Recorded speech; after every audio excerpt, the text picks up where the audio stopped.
ده فلوج يوم في حياة بس مش راجعة من الشغل.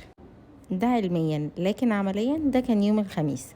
انا خلصت شغل وروحت جهزت نفسي ويلا بينا. واليوم ده فعلا كان صعب جدا عليا، هو كان زي عملية انتحارية. رحت الشغل وخلصت، سافرنا وما نمتش، ونزلنا البحر. فيلا اخدكم معايا فيه نشوف عملنا ايه.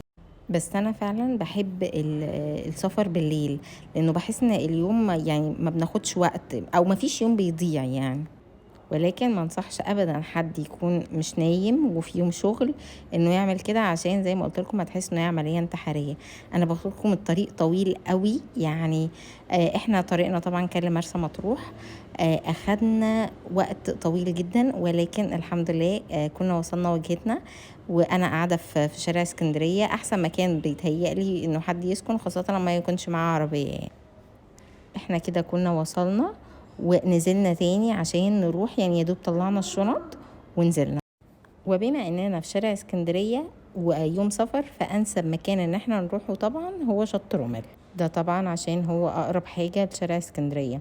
هو شط مناسب جدا جدا للاطفال، غير ممتع نهائيا للكبار.